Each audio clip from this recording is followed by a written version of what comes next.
This is the Volkswagen Touareg R, the new plug-in hybrid flagship model from the brand that's the most powerful Volkswagen ever. And it's also fun and functional and frugal and fantastic, and I'm going to tell you all about it in this review. So if you've already liked and subscribed, thanks very much. If you haven't, please do. It helps a lot. Let's get to it, shall we?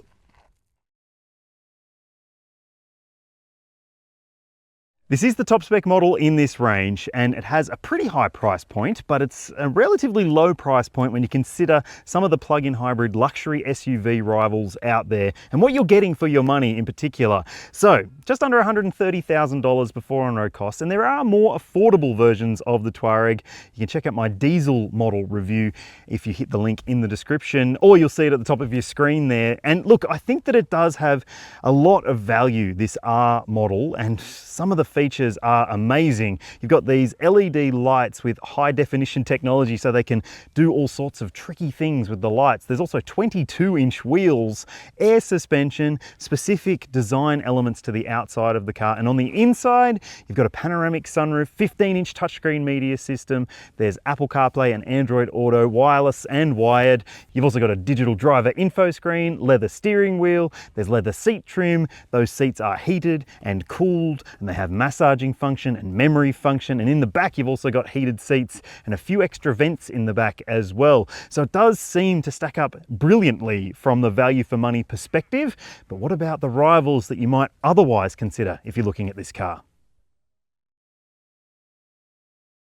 So what else could you consider if you are spending this much money on a luxury SUV? Well, there are a few options that I reckon you should go and check out, including the Volvo XC90. Yes, it is still available with a plug-in hybrid powertrain, although it is soon to be replaced by the EX90 fully electric 7-seat model. It's a bigger car than this and maybe not as dynamically capable as this.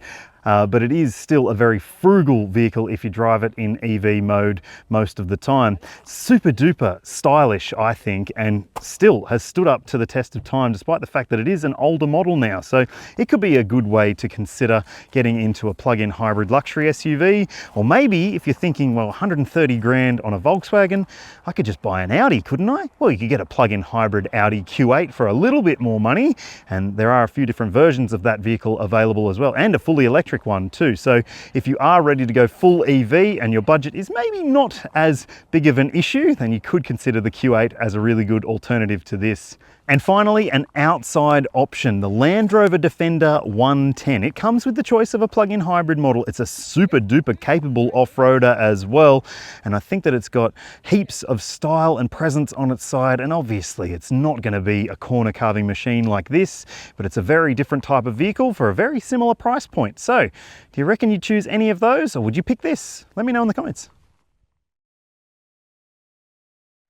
It is an R, so it should look like one, right? And it gets a blacked out finish around the body of the car, this distinctive front end design, and also it gets 22-inch black alloy wheels and blue calipers on the brakes as well to help it stand out a little bit more.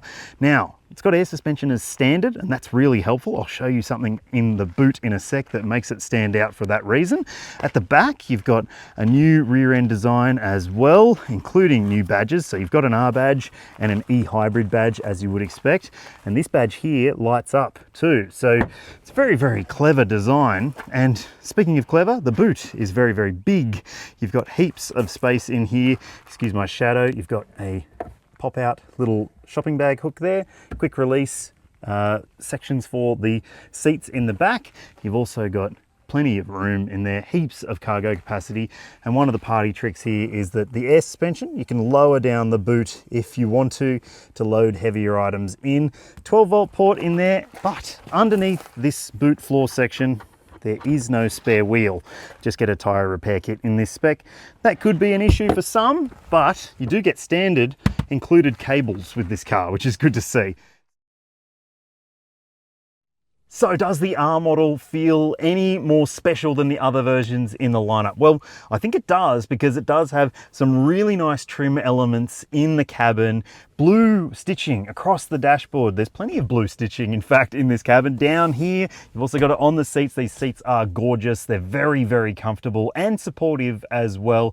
Like I mentioned, they're heated and cooled and massaging as well. So they are fantastic seats for a longer trip or for a more spirited drive, or even just urban driving, which you'll find that, yeah, you do have the comfort factor nailed. Now, there are some elements maybe to the comfort that could be better. Personally, I find that these vents are cut off a little bit by this shelf section here. So you can't really get as much airflow to your face as you might want. That's my preference anyway. But look, I think that's maybe a little bit of a whinge. You might be fine with it. There's obviously an ambient lighting strip that runs around the dashboard as well. And you've got this big digital instrument cluster for the driver too. Plenty of information up there, including some trip computer stuff that you will get used to. The controls on the steering wheel, I'll tell you about that in the driving section. There's one or two things that could be better there. And speaking of could be better, the controls for this touchscreen media system, sure, it is a 15-inch screen and it's got all the stuff that you would hope for and expect at this price point, but it is a little bit fiddly to get used to, and particularly I'm talking about the climate controls, which there are no buttons for. There's some, I guess, quick keys on the side here for things like your recirc or defogging the car, but it just takes a little bit of learning. And that's the story with this screen more generally. It will take some learning, but if you're the sort of person who just connects up to their phone every time they get in the car and sets the temperature and never changes it, you're not going to really have to worry about that. So look, otherwise, practicality stuff is nailed as well. You've got a wireless phone charger here, some USB-C ports, a couple of cup holders with ambient lighting as well, and a covered center console bin with USB-C ports in there. There's bottle holders in the doors too, and plenty of space and comfort up front. So let's check out the back seat, shall we? So the back seat experience, well, this seat is set for my driving position. I'm 182 centimeters or 6 foot tall. Lots of leg room, plenty of foot room, lots of headroom as well, even with this huge panoramic glass roof, which you can close the blind for if you want. And speaking of blinds, there's also a little sunshade on the side here. So if you've got backseat riders that might appreciate a little bit less light in their face, that's a good thing to have. Now, speaking of backseat riders, you've got ISOFIX points and 3 top tether points as well. It is a wide cabin, but the transmission tunnel intrusion down here is something you might want to keep in mind, because if you're trying to fit 3 adults with big feet like mine, they might struggle just a little bit. But the comfort factor, yeah, it's a comfy seat and the amenities are good as well. In terms of comfort back here, you've got heated outboard seats, so you can keep the bums of those in the back toasty if you wish. And you've also got climate control in the back. So dual zone climate means that you can set different temperatures for each of the outboard seating positions. Plus, there's also directional air vents here and vents in the side pillars here. So that means that if you have, well, someone who is prone to getting car sick, you can make them feel a little bit better in the back, which I like. There's mat pockets on the seat backs, these mesh ones, and also these hard kick plate things so your kids can kick away to their content and be happy. And also a flip down armrest with cup holders. There's USB-C ports down here as well. So yep, as you would expect for this kind of money, you're getting plenty of features in the back seat of this car. This Touareg is unlike any of the other ones that sit below it in the model range because it's petrol powered, but also because it's a plug-in hybrid. So it has a V6 petrol engine, an electric motor, a battery pack, an 8-speed automatic transmission, and all-wheel drive as standard. And what that all means is combined, you've got the most powerful Volkswagen ever. It's got huge power and torque outputs, but also some pretty impressive capability parts to this equation as well. 3.5 ton towing for this plug-in hybrid model is very impressive, and if you are thinking of maybe choosing one of the diesel ones, well, this plug-in hybrid has some efficiency stuff on its side as well. I'll tell you about that later on.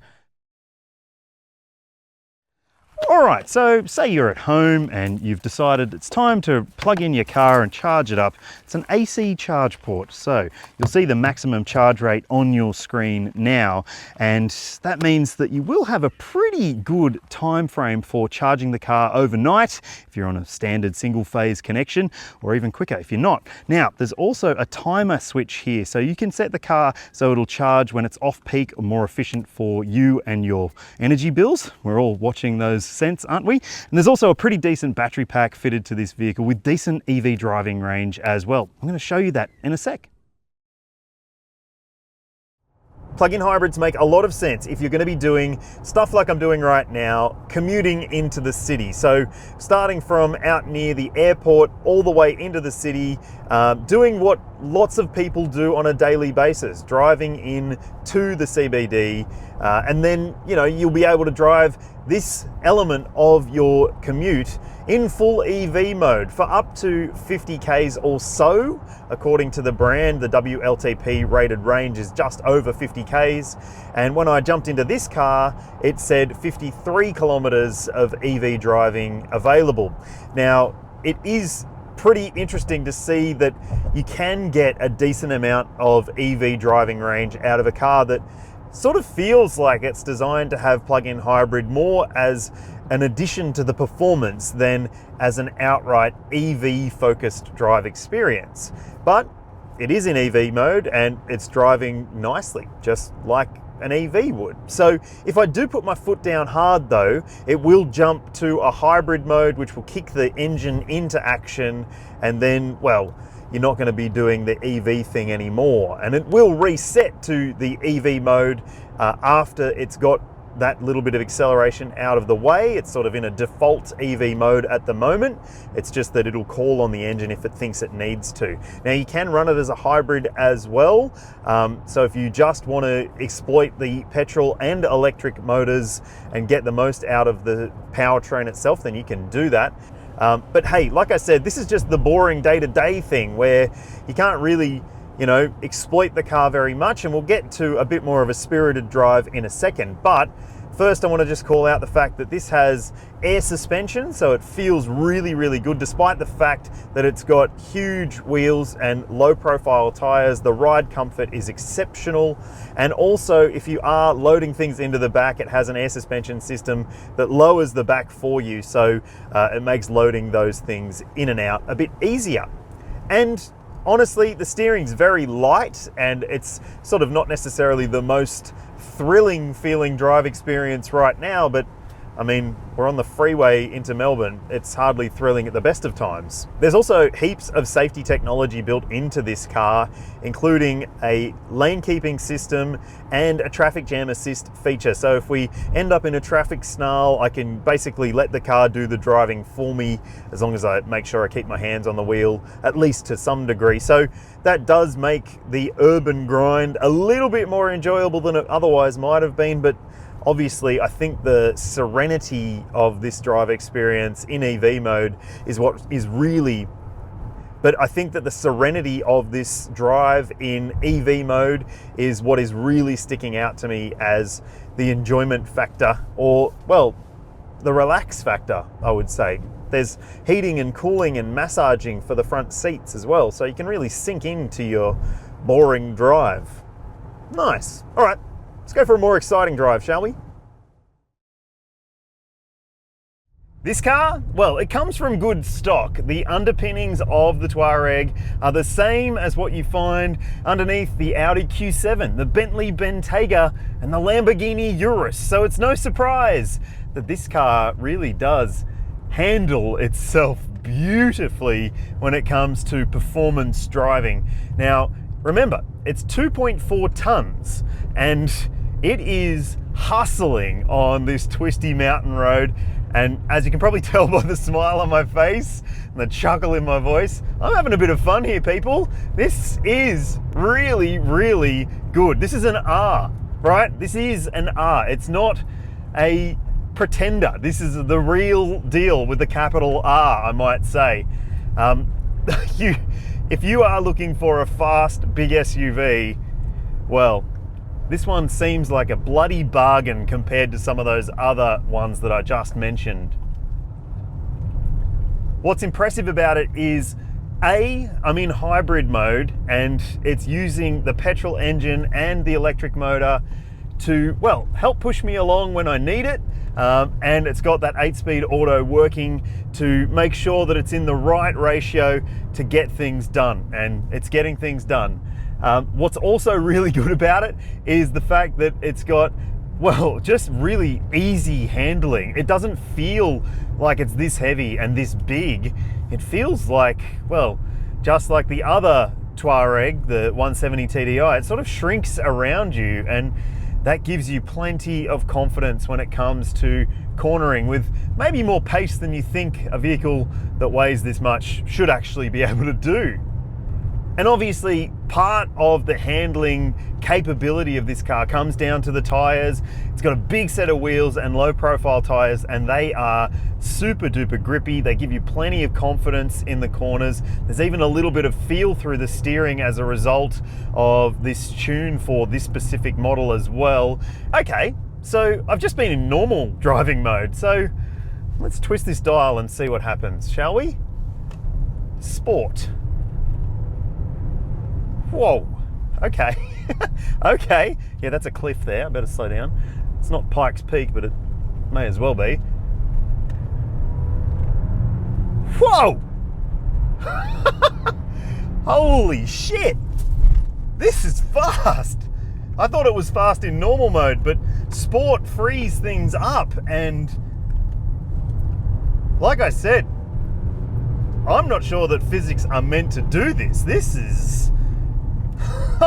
This is really something else. This feels like a complete performance SUV. One that, oh my word, can do exactly what you are thinking. I mean, it's intrinsic. The handling is so well balanced. The ride, I mean, it's got the air suspension system. It doesn't have the active anti-roll stuff that the R-Line version gets because it's got the battery pack in that section underneath the rear of the car. So it maybe isn't quite as, I guess, plush in that regard, but that actually adds character, I think. It gives it a bit more drivability in these sorts of situations, and this is our situation, I'm telling you. Oh, shit, brake! While I was maybe a little bit critical of the brake pedal feel in urban driving in particular, I still find that I wish I just had a little bit more bite to the pedal in those really hard braking moments, because I mean, like I said, heavy vehicle, so you can feel the weight of it when you are approaching a corner with maybe just a little bit too much pace. So just keep that in mind. They do pull up, but I just wish they had a bit more bitiness to the top of the pedal personally. I was going so fast that the GoPro on the side of the car has lost the angle that I chose. I mean, I wasn't going fast, officer. And maybe this is just me, maybe it's a preference thing rather than a criticism, but I just wish there was a bit more noise in the cabin from this powertrain. It's obviously got plenty of character, and maybe they've done that to make it feel like it's a serene, luxurious experience in more situations than just the one I'm in right now. But yeah, I just wish there was a bit more, well, drama on the inside, because it's a dramatic car to drive. The official combined cycle fuel consumption figure for this car is impressive, 3.3 litres per 100 Ks. Now, just keep in mind that that assumes a full battery, and then, well, you'll call on the petrol engine after you deplete the battery, and that's the sort of number you will achieve for your first 100 Ks. For every 100 Ks after that, well, you're going to be calling on the petrol engine a lot more, even though it will drive in a hybrid mode thereafter, but it is something that you need to be mindful of. Don't go expecting that you're going to see 3.3 litres per 100 Ks if you do a 700 kilometre trip or something like that. That just won't happen. If you're wondering what I've seen over this test drive, you'll see the number on your screen now. That was across a mix of different driving scenarios, and also I'll put on screen how many Ks of EV driving range I managed to get out of this battery pack, mainly in urban situations. So that should help you make up your mind as to whether this plug-in hybrid will work for you or not, and if it doesn't, well, just don't buy it. This car comes with a 5-star ANCAP safety rating based on testing in 2018. It does expire at the end of 2024, so I wouldn't expect it to be retested or anything like that, but it does have heaps of standard safety technology fitted to the Touareg model range and to this top spec one as well. Things like autonomous emergency braking, pedestrian and cyclist detection, there's lane keeping assistance and a traffic jam function, so it can basically do some of the driving for you in low speed situations. There's also adaptive cruise control as part of that, obviously. There's blind spot monitoring, rear cross traffic alert with braking. There's also maneuver braking, which can brake the car for you if it detects a pedestrian or an obstacle when you're parking, which is really good stuff. There's surround sensors for this car, a surround view camera system. So yeah, it's got heaps of safety technology fitted to the car, and also plenty of airbags fitted as well. Dual front side, rear side, and full length curtain. So stacks up pretty well from the safety perspective. Just like the other Volkswagen models, there's a 5-year unlimited kilometre warranty for this vehicle. The battery pack has a longer warranty as well, so if you're worried about that, maybe you shouldn't be worried about it. There's also a cap price service plan. Well, you can choose a care plan and prepay your servicing if you wish for a 5-year block, or you can pay as you go based on a cap price plan. Now, also roadside assist, well, you'll see the details on your screen, and it does seem to stack up pretty well from the value perspective in terms of the ownership costs for this car, especially when you consider that you can achieve pretty good real-world fuel consumption. For the money, I think this could be the most convincing plug-in hybrid vehicle on the market. And look, it offers fun, it offers functionality and frugality. Like I mentioned earlier on, this car is aiming to be everything, and well, it pretty much nails it. But tell me your thoughts about it in the comments section below. Would you choose this one over any of the rivals I mentioned? Or would you be drawn more towards a luxury brand? Let me know, and if you haven't already, please like and subscribe. See you in the next one.